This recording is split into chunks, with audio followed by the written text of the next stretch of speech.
What's up, good people? It's yours truly, the Money Mista. I want to talk to you about something very, very important when it comes to building wealth. That is securing your wealth.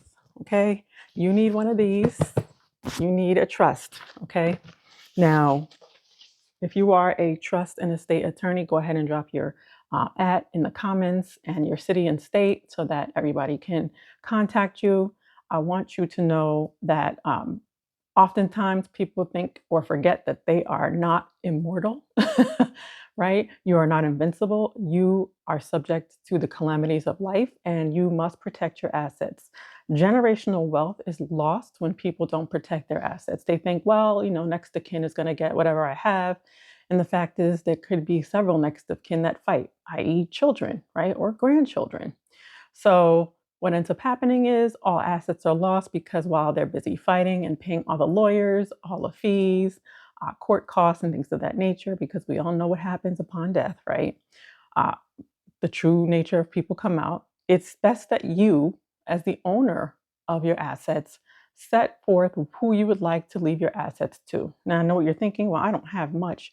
Well, if you have a 401k, right, please set your beneficiaries, okay, on your 401k, the percentage you want left to them. If you own a home, go ahead and put your home in a trust, okay?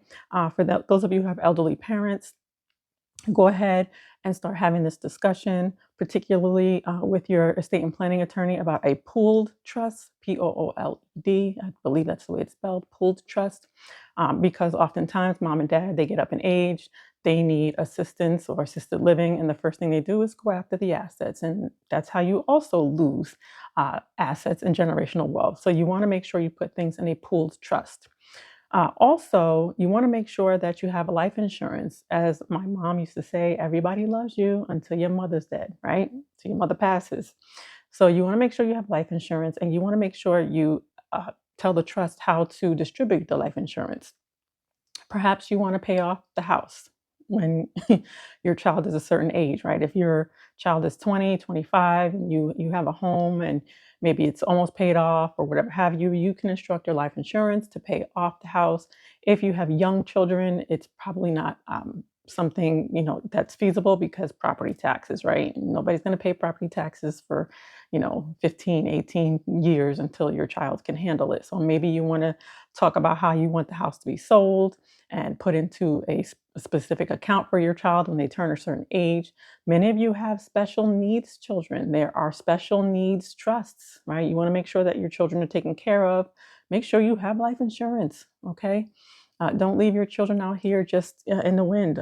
Again, everybody loves you until your mom is gone, right? And oftentimes we leave this earth unexpectedly, and taking on children with no financial help is a big deal. That's how people end up in positions where your children are not best taken care of because you didn't secure their future. In the event of your untimely death, the reality is we live to die. You live to die. That means anything you accumulate is to be left behind so that generational wealth is not destroyed. Again, if you have a business, put it in a trust. If you have rental properties, put it in a trust.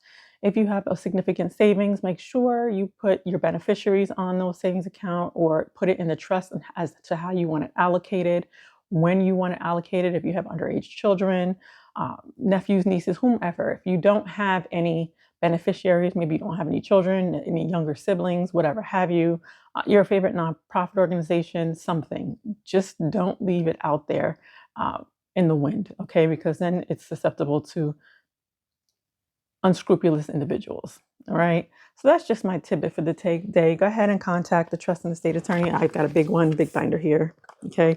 It's got my my will, which is separate from a trust. It's got my instructions should I become, incapacitated. It's got any and all pertinent information as to how things are to be distributed. There is no fighting. There is no, you know, there's no reason to cause issues upon, an untimely passing, or maybe just, God is good enough to let me get old. All right. So just wanted to let you guys know, please stop thinking just because you don't have a bunch of money that you're not to actually plan for you're passing, right? Because you are going to die. And sometimes it's untimely, sometimes it's unexpected. Things happen. You're not invincible. Your children need to be taken care of. You need to have a discussion with your trust and estate and planning attorney and be truthful. Maybe some of you have children that are grown and can't handle money, and there's one responsible child, and make sure you have that, because if you do go and you have issues with your children, your family, this is going to cause a lot of unnecessary back and forth, and it could take years. Okay, so just my tidbit for today.